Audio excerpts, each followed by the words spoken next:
여러분 안녕하십니까? 하루 30분 명교육학의 명중호입니다.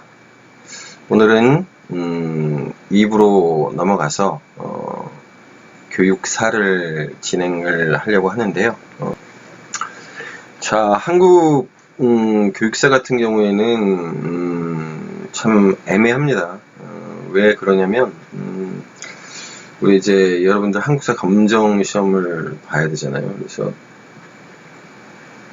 이 한국 교육사라고 하는 게 그 한국사하고 많이 겹치고, 그리고 교육학 전체 차원에서 이제 놓고 봤을 때 좀 매칭되는 부분이 없어요. 그러다 보니까 실은 공부를 하긴 해야 되겠는데 어느 수준까지 공부를 해야 되는지에 대한 고민들이 없지 않아 있습니다. 그래서 몇 부분이 좀 걸리기는 하는데 어쨌든 그 부분은 좀 자세히 설명을 좀 드리기로 하고, 일단 쭉 훑어보는 걸로 여러분들 이제 생각을 하시면 되겠습니다. 그래서 저도 자세히 설명을 드리지 않도록 할게요. 자칫 한국사 교육이 한국사 공부가 되기 쉽고, 또 내용 자체로 봤을 때도 한국사에서 가르치는 내용보다 더 상세하지도 않아요, 실제로. 그렇기 때문에 그런 점을 감안을 해 주시기 바랍니다. 그래서 여기 이제 삼국시대부터 이제 쭉 나옵니다. 우리 이제 단군 시대도 있어서 뭐 홍익인간, 제세이와 뭐 이런 것들도 있는데 그런 부분들은 좀 빼기로 하고요. 삼국시대 이제 교육의 특징, 그래서 백성을 다스릴 관리의 양성과 전쟁에 대비한 군인의 육성에 중점을 두고, 그 다음에 두 번째로 유교 중심의 중국식 학교 제도를 모방했다라고 하는 겁니다. 그래서 경전에 의한 문자 교육이 시작이 됐고, 당나라의 방법을 모방한 암기식 교육 방법하고 우리나라 교유의 교육 방법이 혼용이 되었다. 자, 그래서 이제 고구려, 백제, 신라가 나옵니다. 여러분들 이거 쭉 읽어보십시오. 읽어보십시오. 어떤 면에서 보면 사실 한국사 부분보다도 자세하지 않습니다. 저도 지금 다른 교과서들을 좀 반영하긴 했는데 거기도 그렇게까지 많이 나오지 않아요. 그 다음에 통일신라하고 이제 발해 교육도 여러분들 이제 쭉 그냥 봐두시기 바라고요. 뭐 독서 삼품관이 발해에서 이제 주자감이 이런 것들, 뭐 여산이 이런 것들 그냥 쭉 봐두시기 바랍니다. 고려시대의 교육, 이제 교육의 특징만 여기도 보고 넘어갈게요. 유교적 교양에 특출한 인재를 양성하고 통일체제에 필요한 관리를 양성하는 데 목적이 있었다. 그래서 중앙에 관학이었던 국자감, 그 다음에 동석당, 그 다음에 지방에 향교, 사학으로는 이제 시비도하고 이제 서당이 있었고, 그다음에 광종 때 과거제도가 확립이 되었고, 성종 때 조서를 발표하면서 교육을 통한 인재 양성을 강조하였다. 그 내용이 나오죠. 그래서 고려의 간화, 그 다음에 이제 동서학당, 오부학당 얘기 나오고, 향교 나오고, 받으시기 바랍니다. 교례 사학, 12도, 그리고 이제 서당, 그 다음에 고려의 과거제도 나오죠. 쭉 그냥 받으시기 바래요. 그래서 음서제, 유일 같은 인재 등록법이 있었다. 자, 조선의 이제 교육인데요. 조선의 관학으로 이제 성균관이 있었고, 이것도 받으시기 바랍니다. 그냥 사학, 그래서 사부학당이 있었고, 향교가 있어서 사회교와 향풍순화 등 사회교육적인 기능과 문묘 기능을 수행했다. 체제 안정과 사회교육, 향약의 주관 등을 이유로 계속해서 존속을 했었던 교육기관이었습니다. 자, 조선의 사학으로 이제 서원이 있었고, 그 다음에 서당이 있었고, 그리고 조선시대에 이제 교육법규하고 교육 규범이 이렇게 있었다. 봐두시기 바랍니다. 조선의 이제 과거제도, 한국사 시간에 다 나옵니다. 봐두시기 바라고요. 자, 이제 조선의 이제 교육 사상인데요. 57페이지입니다. 굉장히 빠르게 넘어왔죠? 예, 빠르게 넘어왔어요. 그래서 57페이지에 권근. 권근이라고 하는 분은 뭐 여러 가지가 있지만, 수학 공부를 중요시해서 과거 시험에 반영해야 한다라고 이제 주장했다라고 하는 게 이제 조금 독특한 거고, 바로 자, 그래서 요 입학도서를 한국 최초의 시청과 교재였다. 라고 하는 거죠. 자, 그 다음에 이제 이황. 이 이제 제시한 내용이 있습니다. 그래서 첫 번째로 위기지약. 나를 위한 학문이잖아요. 요 뒤에 이제, 정약용하고, 대비되는 겁니다. 이황은 위기지약을 강조를 했지만, 정약용은 위인지약을 얘기했어요. 그래서 위기, 나를 위한 거라고 하는 의미인데, 요거는 학문의 수단적 가치보다는 본질적 가치를 추구하는 것이에요. 그 다음에 이제 이황은 경을 강조했습니다. 그래서 경의 정신과 태도를 유지한다라고 하는 것이 바로 거경이고요. 이 거자가 이제 거한다라고 하는 의미잖아요. 그래서 이 경이라고 하는 것은 뭐냐? 인간의 의지와 욕망을 초월하여 존재하는 천리를 인정하고 그것을 따라 살고자 할 때 인간이 갖게 되는 정신과 태도다. 이렇게 이제 얘기를 했고, 바로 이러한 경을 갖다가 유지해야 된다라고 얘기를 하고, 그래서 일상생활에서 끊임없는 수행을 통해서 자기관리를 철저히 하는 것이고, 그래서 주일무적, 점재영숙, 상성성, 요 세 가지를 얘기를 했고, 윤리교과에서는 요거를 갖다 이제 반드시 외워야 돼요. 도덕윤리교과에서는 중요한 내용이어서. 자, 그러면서 이제 궁리를 얘기를 합니다. 여기 나오죠. 독서를 통해서 사물의 도리를 하나하나 밝혀내고 여기에 일관하는 천리, 즉 만물의 이치를 터득하는 것으로 경물치지다 라고 얘기를 했어요. 이 궁자라고 하는 게 애써서 밝혀내고 하는 걸 갖다 이제 의미합니다. 이 궁자라고 하는 게. 그러니까 이치라고 하는 걸 갖다가 그렇게 해야 된다라고 하는 거죠. 그래서 경물치지라고 하는 게 그런 의미다. 물에 끝까지 닿아서 지식을 갖다가 이제 얻는 걸 갖다가 이제 경물치지라고 하는 거거든요. 그 다음에 이입니다. 이는 이제 성을 강조했죠. 그래서 성이라고 하는 것은 하늘의 돌이 있고 성인의 경지에 도달하기 위한 진실하고 정성스러우며 성실한 마음과 노력이다. 참이여 거짓 없는 마음이다. 그래서 교육의 목적을 성인이 되는 것이라고 얘기했고, 오륜과 오상의 도를 행하는 것이다. 그러면서 이 같은 경우에는 이 경장, 그러니까 우리가 이제 경장 그러면은 대표적인 게 바로 신만 양병설이에요. 실제로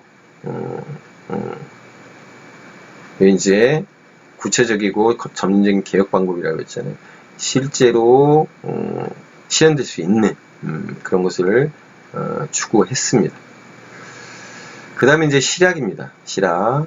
등장 배경을 보면 현실에 대한 자각과 사회개혁의 필요와 관심 때문이었어요.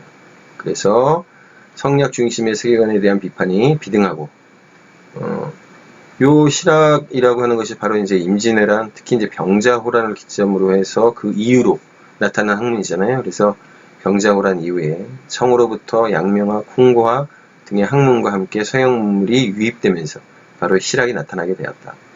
그래서 특징을 보면 조선 후기 사회체제의 모순을 극복하고 새로운 사회질서와 국가질서를 확립하기 위해서, 그래서 관념론적인 성리학에서 벗어나서 경험적, 실증적, 귀납적인 연구 방법을 토대로 한다라고 하는 겁니다. 그래서 농업개혁을 주장한 경세치용, 공업개혁을 주장한 이용우생, 그 다음에 어떤 학문적인 방법, 이념적인 어떤 그런 지향성의 차원에서 실사구시, 실제적인 것으로부터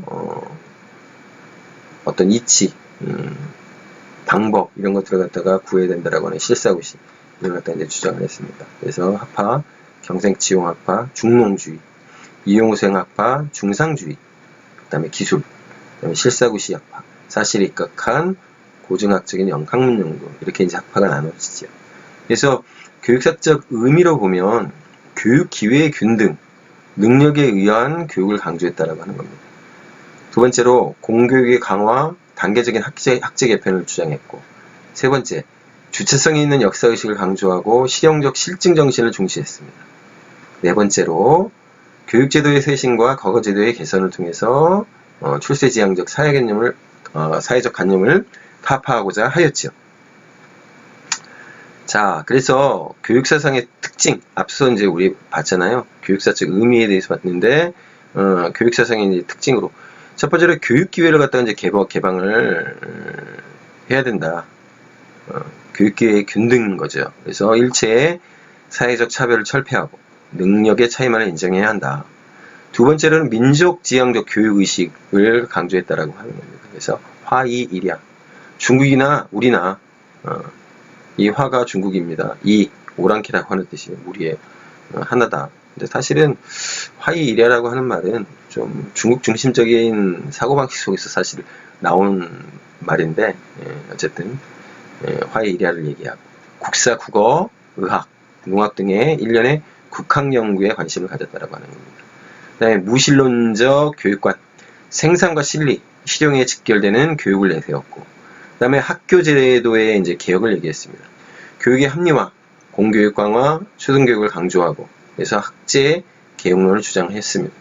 학교 제도를 위계적으로 분화시키고 각 지역에 체계적으로 보급해야 한다, 이렇게 주장했다라고 하는 거죠.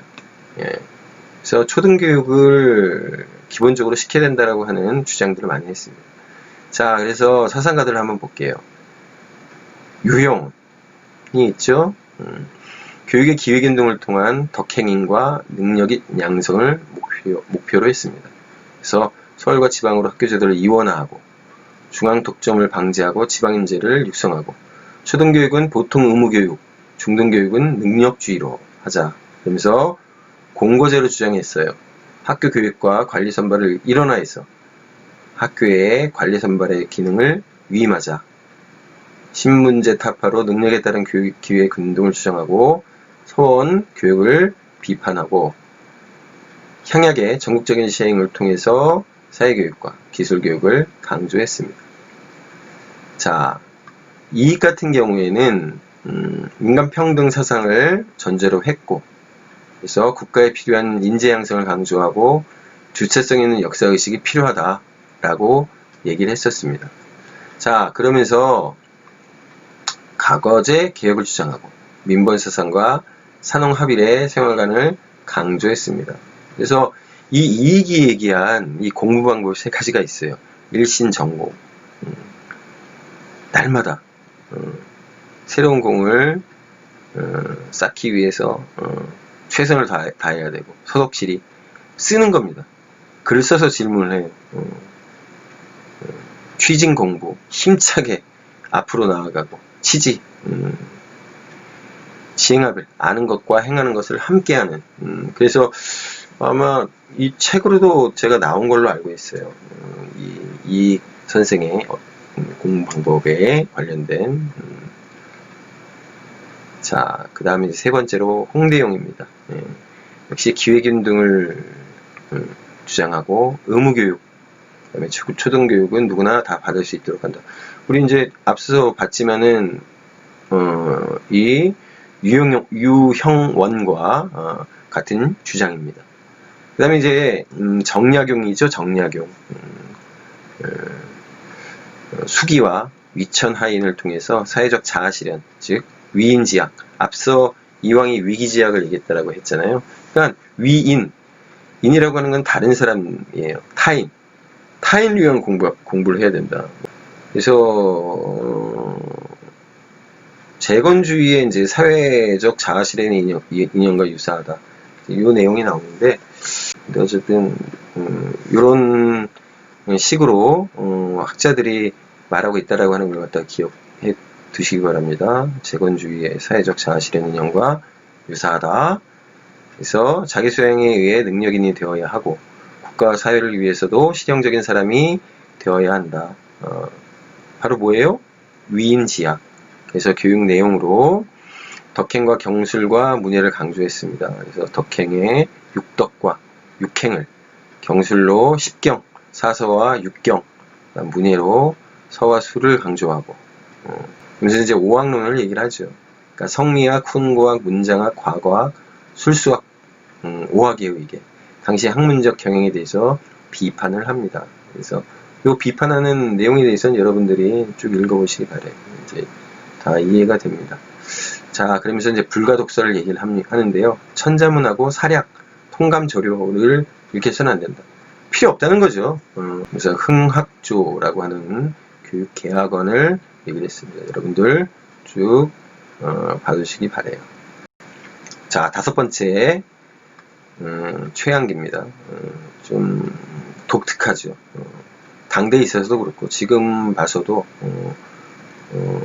근대적 서양적 어떤 사고관이 사고 체계가 반영이 되어 있습니다. 그래서 경험은 지식과 사고의 근간이고 유학의 경험과 습관은 힘 비단에 물을 들이는 것과 그러니까 연습하는 것과 같다. 로크가 얘기했던 타블라 라사가 생각나죠? 그렇죠. 그래서 인간은 경험에 의한 지식, 실용성 있는 지식의 확증을 위하여 끊임없이 노력해야 한다. 교육활동은 일상생활 속에서 가치가 심화된다. 그러면서 수학, 천문, 지리, 의술 등을 강조를 하였습니다. 좀 눈여겨볼 만한 학자예요. 그렇죠? 앞서 나왔던 정약용과 함께. 사절로 넘어가서 이제 근대의 교육입니다. 이것도 이제 한국사 시간에 자세하게 나오기 때문에 여기도 수밭 겉핥기로 넘어가겠습니다. 그래서 근대 교육이라고 하는 것은 교육 기회의 보편화, 그리고 교육의 세속화. 그래서 실용적이고 과학적 지식을 갖다가 중시하는 겁니다. 다양한 교육론이 제시가 됐어요. 그래서 국민교육론, 유아교육론, 여성교육론, 실업기술교육론 이런 것들이 제시가 됐고, 그래서 근대학교의 이제 특징을 보면 사학이 크게 공헌을 했어요. 근데 이유가 있습니다. 사실은 우리 이제 구한말이라고도 하고 조선 말기라고도 하고 그때 당시에 있어서 이 국가 체제라고 하는 것이 다 허물어지고 있는 상황 속에서 사실은 나라의 어떤 존립이라고 하는 것도 사실 굉장히 위태롭고 쉽지 않았죠. 따라서 이런 어떤 학문에 대한 학교 제도에 대한 관심이라고 하는 것이 클 수가 없었어요. 그래서 이 사학에 크게 공헌을 하고 그래서 이 근대적 이제 학교라고 하는 것은 초등교육의 의무화 교육에 공헌을 하고 교육의 기회균등과 민주화에 공헌을 했다. 그러니까 어쨌든 이제 사학이 나오면서 정부에서도 그런 어떤 자극 속에서 학제의 기본적인 틀을 마련하게 되었고 근대 학교의 이제 관학이라고 하는 것은 그런데 이제 외국어 교육, 실업교육, 교원, 양성교육이 이제 치중했다. 그러니까 좀 폭넓고 국가가 이제 위태로운 상황 속에서 그렇게 폭넓고 그러니까 학문 그 자체를 위한 어떤 교육이라고 하는 것은 불가능하죠. 그래서 주로 이렇게 실질적인 교육에 치중할 수밖에 없었다. 그래서 근대 학교 전신 나오죠. 동문학, 광해원, 유경공원, 연무공원 나오죠. 보시기 바라고. 그 다음에 이제 가보개혁의 학교 제도, 소학교가 있었고, 중학교가 있었고, 한성사범학교, 그 외에 여러 가지 학교가 있었다. 그 다음에 선교사에 의한 기독교계의 근대 학교가 세워지게 되는데, 무엇보다도 이제 신학문의 수입, 봉건적 계급사상의 타파, 남녀평등사상, 실업교육의 중요성을 강조를 했습니다. 그리고 이제 민간에서 이제 근대학교, 원산학사, 흥화학교, 점진학교 이런 학교들이 만들어졌고, 이제 가보교육을 통해서 여러 가지 이제 변화가 있었고, 교육에 있어서도 변화가 있었죠. 구시설 타파와 근대화를 지향하면서 평등의 원칙에 입각해서 문벌 타파와 봉건적 잔재 청산을 주장하고, 그러면 이제 과거제도 폐지를 이제 주장을 하고, 이제 과거제가 이제 폐지가 됩니다. 그러면서 이제 학무, 아문이라고 하는 게 이제 설치가 되고, 그러면서 국민교육의 확대를 강조하고, 영재, 교육의 시급함을 강조하고, 근대 문물 수입을 위한 정부의 적극적인 해외 유학생 파견을 명시합니다. 그래서 많은 젊은 청년들이 일본으로, 뭐 미국으로, 유럽으로 공부를 하러 가고, 이제 그분들이 나중에 이제 우리나라로 돌아와서 독립운동에도 이제 가담을 하고 여러 가지 활동들을 하게 되죠. 그 다음에 이제 전국고라고 하는 것을 설치를 해서 과거제 이제 폐지와 함께 다양한 인재들을 갖다가 등용하고 뭐 하겠다라고 해서 이제 이게 만들어졌습니다. 전국고라고 하는 게. 그리고 이제 교육 입국 조서라고 하는 게 만들어지죠. 그래서 교육이야말로 국가 보존의 근본이다. 그래서 근대적 국민제도, 국민교육제도를 수용을 하고, 그 다음에 전인교육을 강조하면서 덕육, 체육, 지육을 교육의 3대 강령으로 제시합니다. 그 다음에 이제 실학 정신을 추구해서 근로와 역행의 정신과 습성을 기를 것을 역설하고 교육의 사회 개조 기능을 중시했습니다. 국사와 국문을 강조하고. 그래서 이제 교육 입국 조서의 교육사적 의의를 한번 보자면 교육을 국가 보전과 발전의 수단이자 사회 개조에 위한 방편으로 인식하였다. 근대적인 학제 확립에 기여하였다. 교육이 지향해야 할 전인적 인간상을 제시하였다. 자, 5절 일제 식민지 교육입니다. 뭐 특징 여러 가지 나오잖아요. 그래서 요 세 가지 특징, 동아주의, 우민화, 민족맛살. 이게 바로 이제 시기별로 지금 여기 나와요. 그래서 조선 교육령이라고 하는 것이 1차, 2차, 3차, 4차 이렇게 이제 교육이 이제 선포가 되는데 거기에 따른 주요한 내용입니다. 이런 내용을 갖다가 뭐 교육학 논술에서 쓰라고는 안 하겠죠. 그러면 그거는 정말로 한국사 문제가 되니까. 그래서 여러분들 읽어 보시기 바랍니다. 통과무라고 하는 것은 합방 이전까지의 이제 거예요. 그래서 통과무적 교육 정책이 우민화 정책과 친일 교육을 강화하고 사학의 통제와 교과용 도서의 검인정. 그래서 어쨌든 이 시기라고 하는 것은 일본이 조선을 완전히 자기 자신들의 이제 식민지로 삼기 이전에 펼쳤던 그런 교육 정책을 뜻합니다. 자, 그래서 요 일제시대, 식민시대 교육 여러분들 쭉 읽어 보시면 되겠습니다.